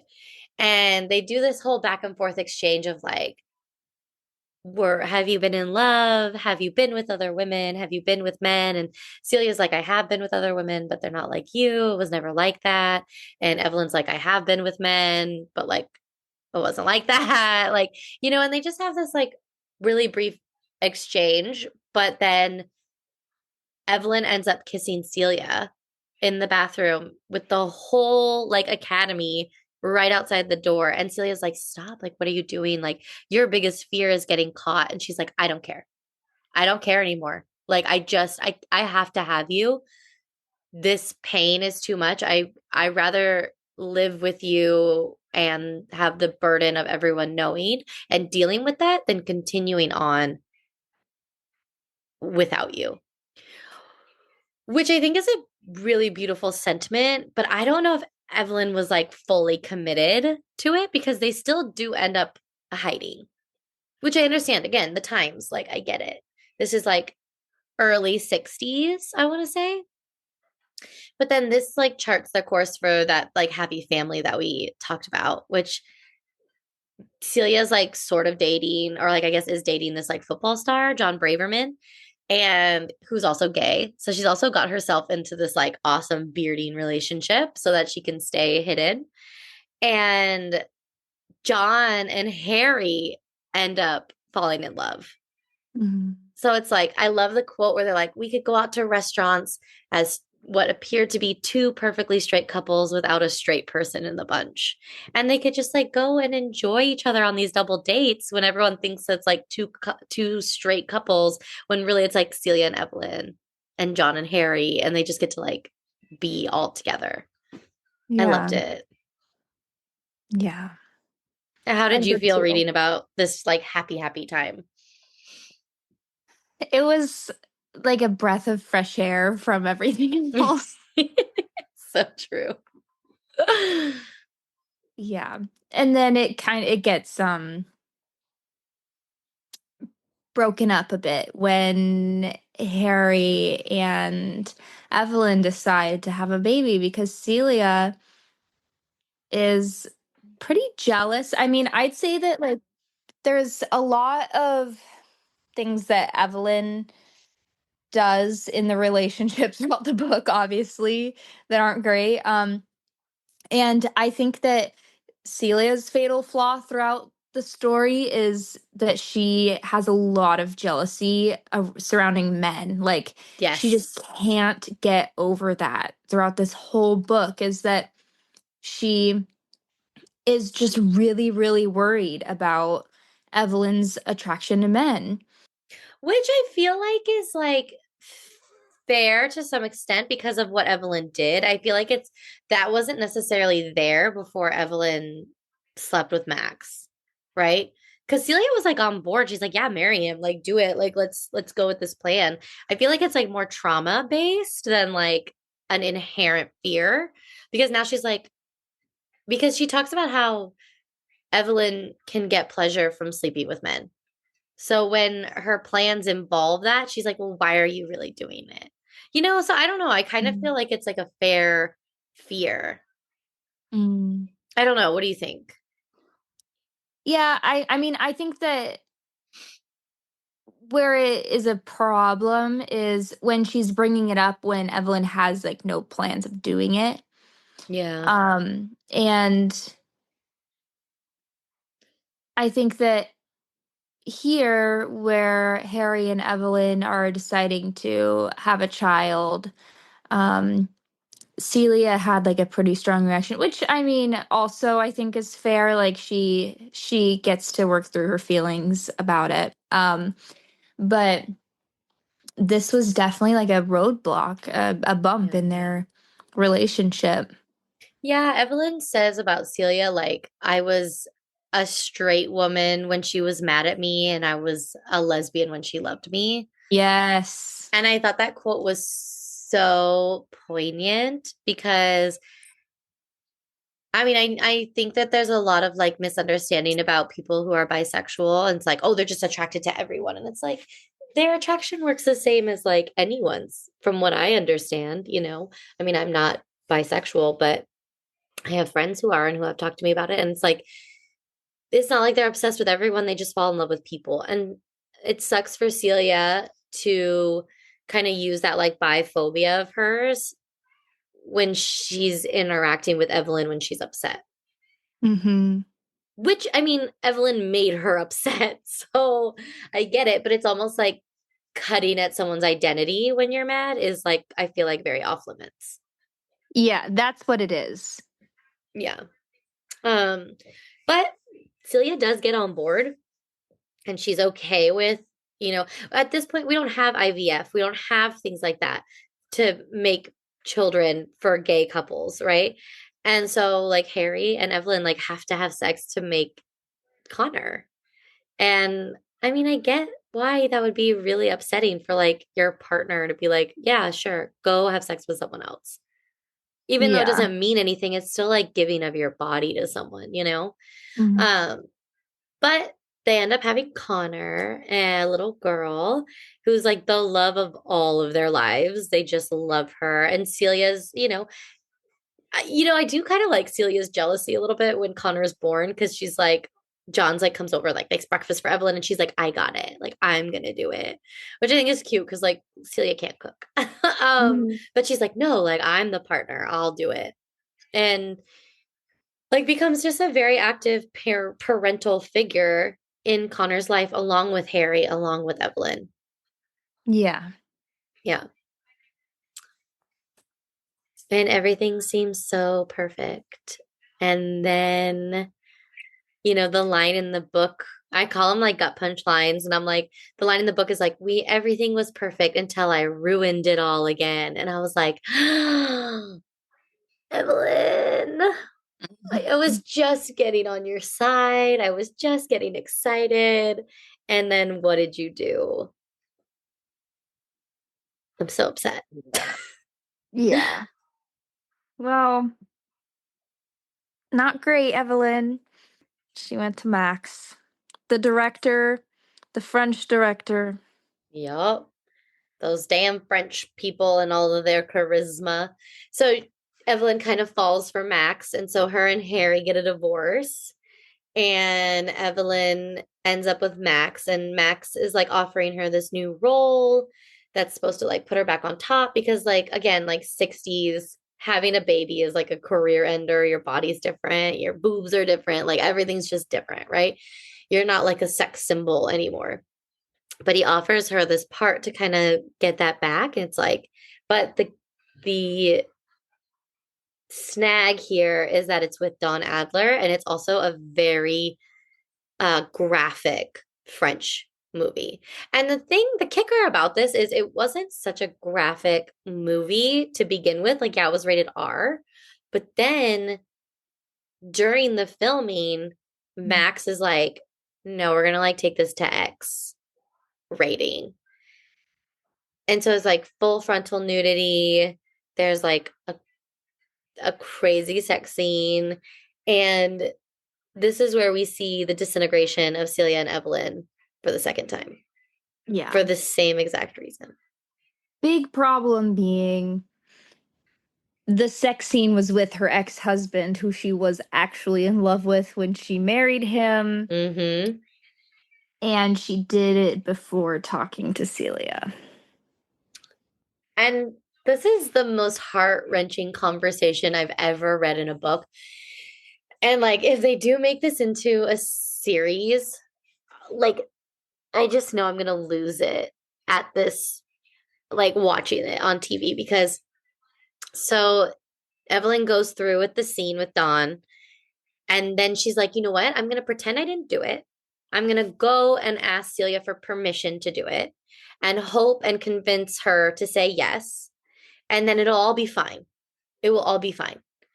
And when she goes to Celia and talks to her about it, Celia's like, I love you so much. I want to say yes, but I just can't do it. Evelyn, I can't have you do this again to me. Like, I appreciate that you're coming to me and asking me and talking to me about it.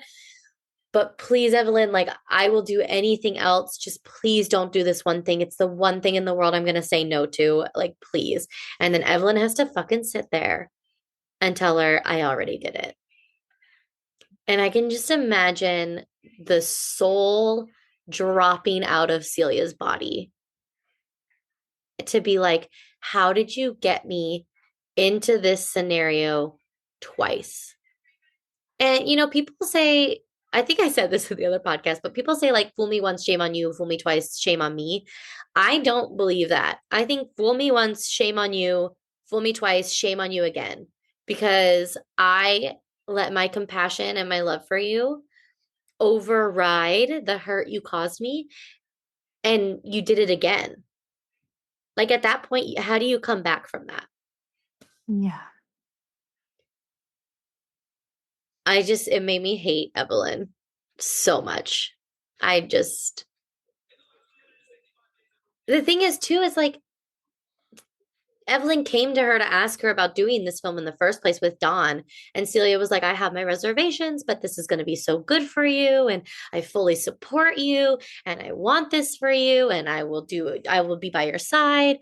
And then for Evelyn to just have such little regard for Celia, knowing what she's put her through in the past, knowing her feelings about Dawn and what he put Evelyn through. She was there, front row seat. That's when they fell in love, was when she was married to Dawn, right? It just is so crushing and makes me feel like Evelyn really is a bad person. Definitely, if nothing else, a person that has a hard time saying no when faced with a circumstance in which, like, she has to make the right choice. Or not even the right choice, but the choice that will benefit her. Yeah. Like, if there's an opportunity to further her own self, and I almost said selfish, but furthering your career is not selfish. But even Evelyn herself says, I could have said, let me think about it. And instead she was just like, yes. Again, no regard for her partner's feelings. Yeah. It's awful. It's really awful. The second one is worse than the first one. The first one, I can give a little grace and be like, it was a misunderstanding. The second one is not a misunderstanding. When you do it again, that's just awful behavior. Yeah. So Celia leaves. Celia's like, I'm fucking done. I can't do this anymore. I can't be with you. You're incapable of being loved. You're incapable of being a partner. You, like, basically it's like you're just the worst person, and I regret ever being in love with you. And I feel like for Celia, somebody who, like, feels things, like we talked about it, feels things so deeply and so, like, in her body. And maybe we're both projecting because that's how we feel and we both, like, really like Celia, but I feel like it would be like a full bodied reaction and emotional torment. And then to, like, pack your shit and leave and just not look back. And then to not even have Evelyn run out after you. Like, I want to see some fucking fight. Even if I'm going to leave anyway, I would like to see some fight. You'd feel sick. Yeah. It makes me feel, like, sick talking about it. Like, and, like, putting myself in that situation. It feels awful. Ugh. I know. We're both just like, what do we say? And again, like Harry's there for Evelyn. And he also like is low key there for Celia too. Like he keeps in touch with her. Yeah, he does. And the even sadder part about it is like now you have Connor too, who just lost a mom or like an aunt mom, you Hmm. know? Like Connor barely remembers Evelyn at the point where Evelyn and her kind of resolve everything at the end of the book. Yeah, she makes a comment where like they see Celia on screen and she's like, "Do I know her?" Or she sees Celia, she's like, "Do I know her?" And then she realizes it's from a movie. It's not from real life. And Evelyn's Yeah. like, "Oh." Like that's devastating. Yeah. Um but I mean, Harry is in touch with Celia because he is still with John, and John and Celia are still married. Um, but John ends up passing away, which is like this horrible, horrible heartbreak for Harry. And this is where Harry, his life just kind of falls apart. Like he goes into addiction. Um, and I mean, that's where he ends up eventually killing his lover, who's Monique's dad, in this car accident. He Which just is, has like a real go of it. yeah, it's such a devastating end for Harry in this book because he was, after John dies, yeah, he just goes into drinking and he still tries to be like a present father to Connor, but like Evelyn's really picking up the slack there. And, he stays single for a really long time. And then he almost like hops off the bandwagon of addiction and things when he does meet Monique's dad, which we don't really get to see that relationship at all. But he's like happy again.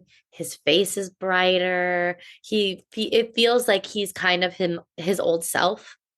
And he tells Evelyn, like, I met someone, And then shortly after is like when she gets the call about this accident. Mhm. And yeah, Harry was driving and was drunk. And that's like the thing is like you kind of think he's like done with his addiction, but like relapse is part of addiction. And it's just devastating when relapses and addiction end in death because you're like, oh, like just have so life is always worth living and to make such a devastating impact on other people's lives, the ripple effect of it all. And Harry can barely live with himself after this. Mhm. Oof. Yeah.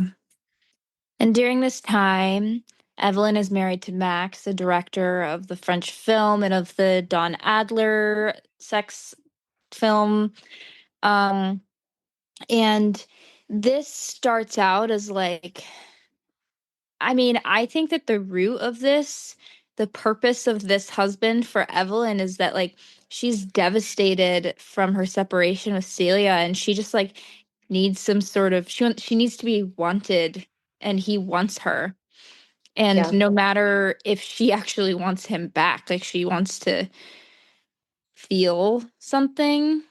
Is Yeah, that do you agree? yeah, it reminds me of in the Little Women movie when Joe is up in the attic after Beth dies and she's talking to her mom, Laura Dern, and is like, I think if Lori asked me again to marry him, I would do it. And the mom's like, yeah, but do you love him? And she says, I think I care more to be loved. Mm. And, then her mom counters that was like, that's not the same as loving. And, Joe says, yeah, but I'm so lonely. And the thing is here, she's lost Celia. She's lost Harry to his addiction. She has this baby and she's lost some of her career. And, she's kind of just lost a lot of things in her life and is trying to rebuild her identity. And now this man is offering her a new take on her career and a new love. And she wants to be loved more so than she cares about whether she's in love with this person. Yeah. And I think that's like I don't want to say it's a common experience, but I think like it is a what's like less than common, but still common, experience for people is like, well, this person just loves me so much that I like it, right? I don't think that's a good basis of a relationship though. I think it needs to be very mutual and reciprocal. Absolutely. And I Yeah. love that you brought Joe from Little Women back into this because I want to find as many things that are the same about Joe and Evelyn so that we Yeah. can make all the connections. I love it. No, it's so true. Um yeah, this ends so poorly though because God. Evelyn actually ends up getting back in contact with Celia, and Celia gives her a chance to come and have a conversation. And so she says, well, we can have dinner and talk about it. So Evelyn is getting ready to go, and she has a whole collection of letters to Celia that are hidden in the closet. She um, Again, the closet metaphor. brilliant. Hmm. Um, she goes out to the taxi, thinks, "Oh, I want these letters just in case this goes poorly for comfort on the way back home."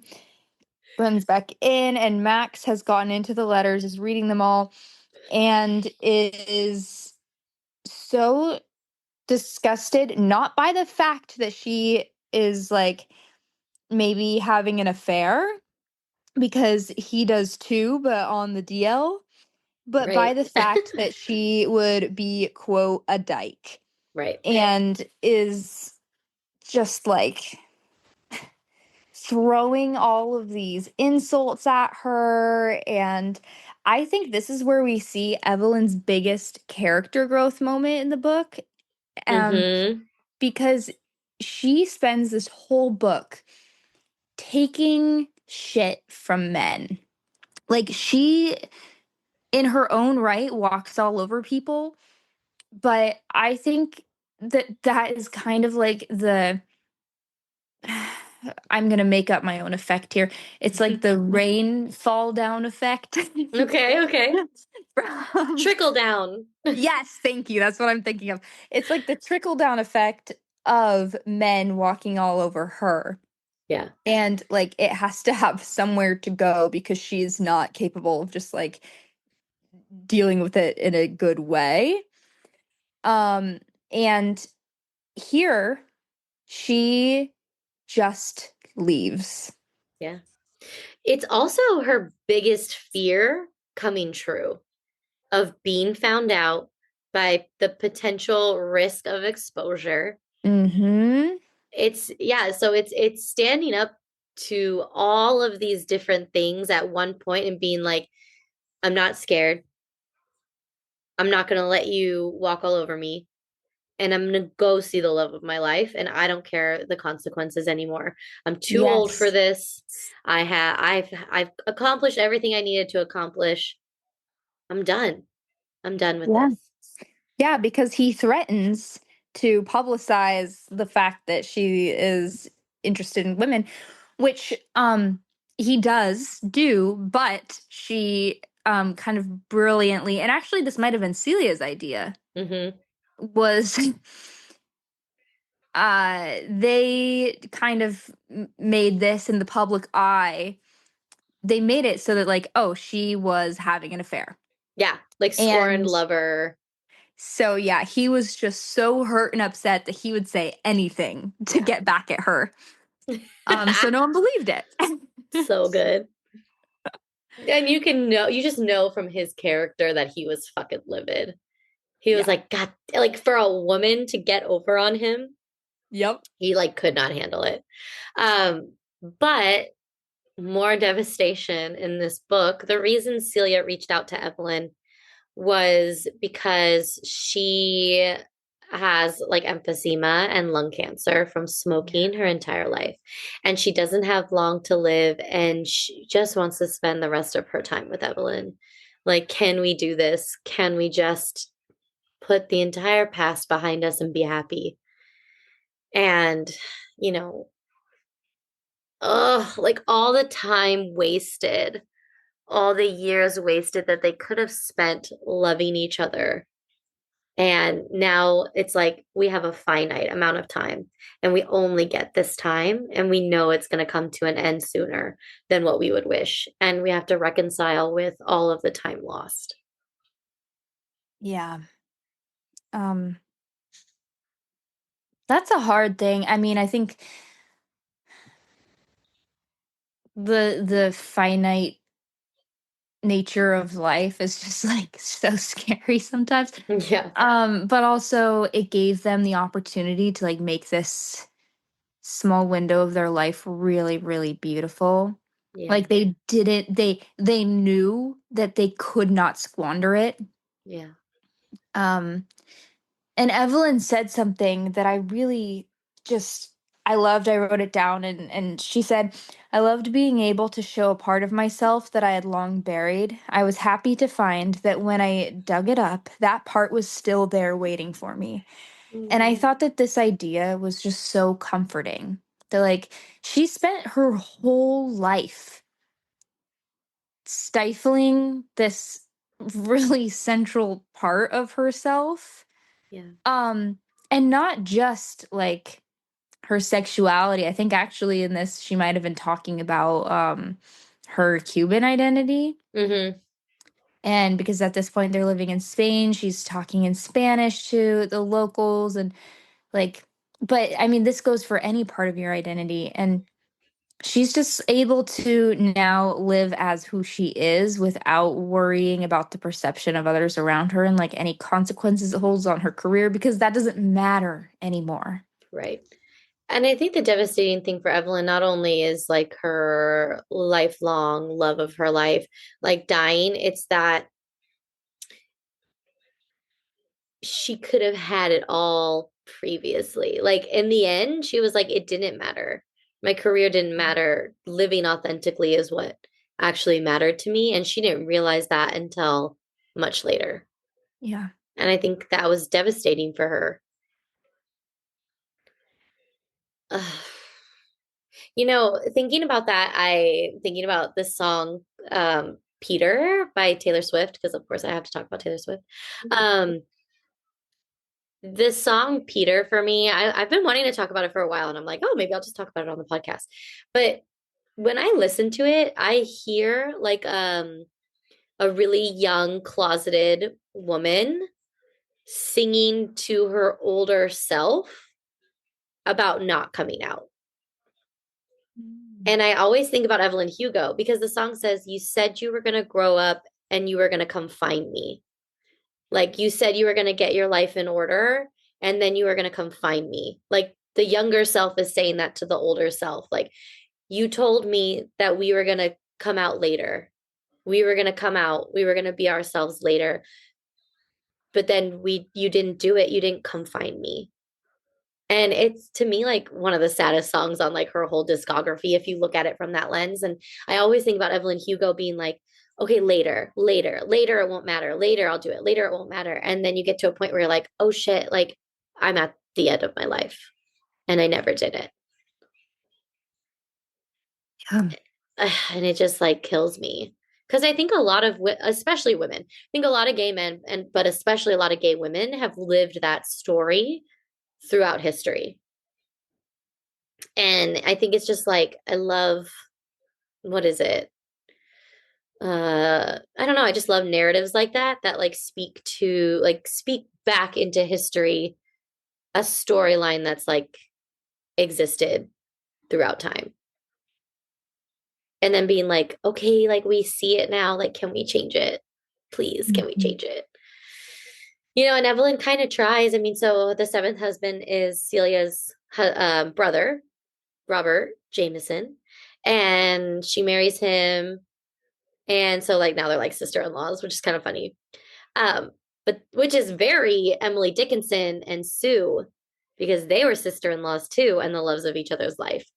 Mm.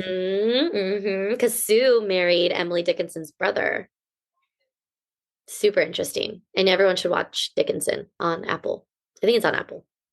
Um, But yeah, they moved to Spain and eventually like Celia dies and Evelyn moves back to the States and Connor, her daughter, passed away as well from breast cancer. And God, like poor Evelyn, like as much as I'm like, I don't think you're a good human, I do think she's like a bad human who does try and she just like can't do it. But like she did lose everything and everyone close to her. Yeah, I mean, she can't catch a break. It's literally her whole entire life. It's thing after thing after thing, just breaking her heart over and over again. Mm-hmm.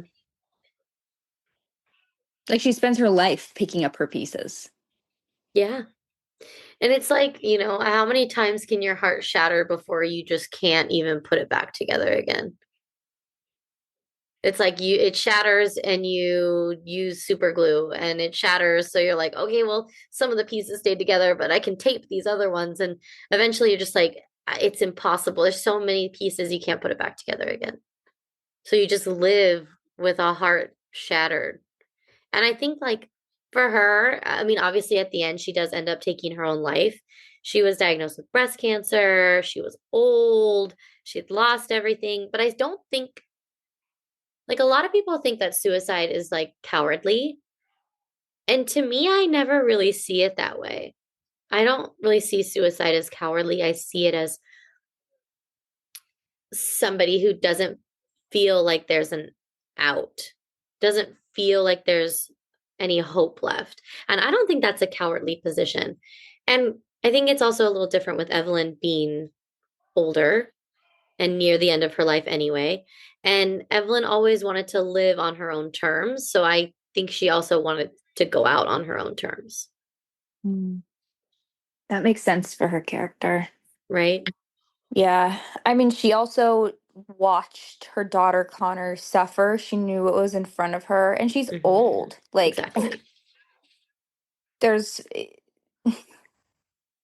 if you're as old as Evelyn is and you have breast cancer, it's going to be really, really awful.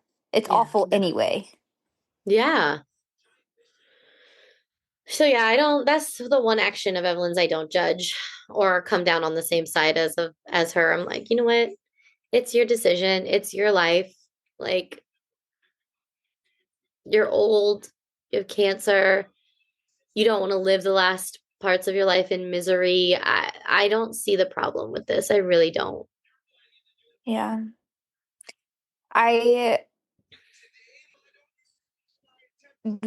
in Monique's position, I want to know, like, it sounds like from what you're saying, you would have done the same thing Monique did Yeah. and like not have said anything. Because what would happen if you did? Evelyn gets 5150 Mm-hmm. at 80, Mm-hmm. like, and put on psych meds? Like, why? What's the point of that? And maybe Mm-hmm. it's because, like, I work with the elderly, and a lot of them are like, I'm just so tired. I don't know why God keeps me here. And they're not depressed, they're just realistic, right? They're just like, I've lived a good life and I'm ready to go, but my body wants to stay here. You know what I mean? It's like, yeah, I'm with you. I get it. I don't see the problem. I really don't see the problem. And maybe there'll be somebody that can, teach me something that I'm not thinking of, but I guess I just really believe in bodily autonomy to the point of like, if this is like a 30-year-old having these thoughts, I'd be like, nah, like let's go to therapy, let's get you on some meds, let's talk about this. But an 85-year-old, a 90-year-old, 100-year-old that wants to be done, like let them be done. Mm-hmm. That's just my take though. Yeah. Yeah. I think in the position of Evelyn, yeah, it's like there's no reason to make her be miserable. Right. And have to fight. Like fight for what? Fight through chemotherapy, fight through the symptoms, fight through the side effects, like for what? Yeah. Yeah. So Evelyn ends up passing away and Monique writes the book. And I wish we would have like gotten some like reception of how this book came across. Mm. That would have been really cool. I mean, I bet that it just flew off the Oh shelves. my God. Could you imagine if Marilyn Monroe had written a book, like had lived and then written a book, which actually, oh no, that was Anna Nicole Smith. Never mind. I was gonna say Anna Nicole Smith had a lesbian lover. Yeah, I watched a documentary on it. It was really cool. But could you imagine like if this was like Marilyn Monroe's story and then she came out like with a book about it? That'd be so cool. Yeah, that'd be insane. I really hope somebody does that. Who would be like, who would catch us the most off guard though? Catch Like a society off guard or catch me off guard? society or Society? you, because like at this point in time, the internet is so like reads into everything. So I would just love to discuss how many Taylor Swift song names and lyrics are in this Evelyn Hugo book, and how Taylor Jenkins Reid responded to someone on Twitter that said, "Is this like a foreshadowing of Taylor Swift?" And Taylor Jenkins Reid said, "You said it, not me." But so yeah, that's my pick for it, you know. Cause so also in Taylor, one of Taylor Swift's newest songs, she says, "In 50 years will all this be declassified." And I'm always Hmm. like, are you Evelyn? Are you Evelyn Hugo? Is Celia St. James Carly Kloss? What's happening here?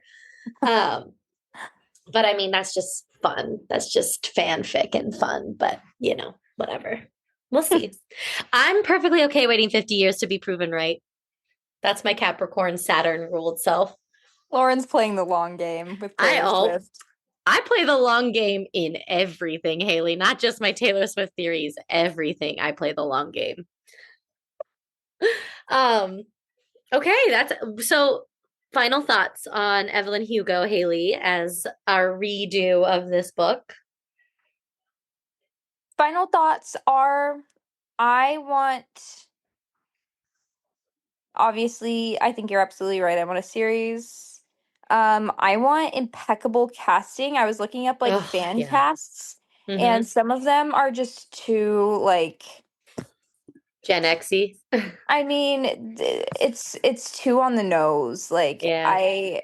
you guys, I mean, they're not going to do that anyway. I hope to God if they were going to cast that, they wouldn't go with like the internet fan casts that are just so freaking on the nose, but like I don't know. I do. Um The one fan cast that I think would be perfect would be Jessica Chastain as Celia St. James. I think she's too old. As older, just as As older okay, Celia. okay, Yeah, okay. not younger, like older Celia. People were saying, what's that little Disney star? I mean, that started an OnlyFans, I have no idea who that you're talking everyone about. got really mad at. Ooh, I'm looking at like redheaded actresses right now. You know who would be a really good old Celia St. James? Who? Marsha Cross. I don't know who that is. Desperate Housewives? No idea. Oh my God, look her up. um, let's see. Ooh, Kate Mara could be a cool Celia, a young Celia. Eh, Oh, Marsha Cross. Okay. Wait, who did you just say? Yeah, Marsha Cross for an And Kate old Evelyn. And who? Kate Mara for a young Evelyn, Okay. right? Young. She's I mean, for young 41. Celia. Yeah, I know, but she's so fucked, looks so young.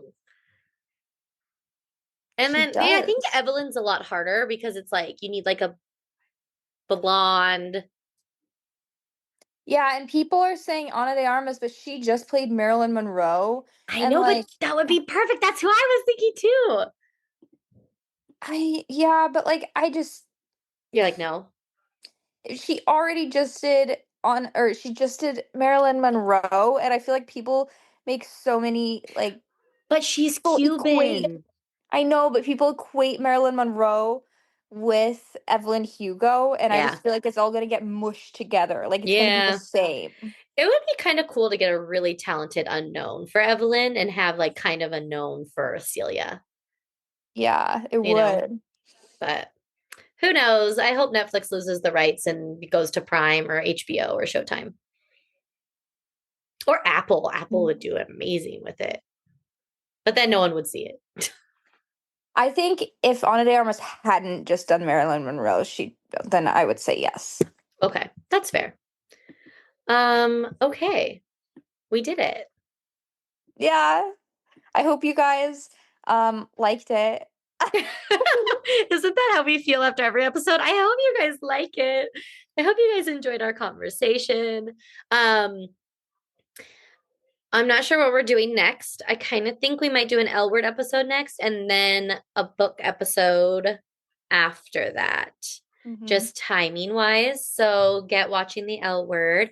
And then we're either going to do the second book in the Halcyon series.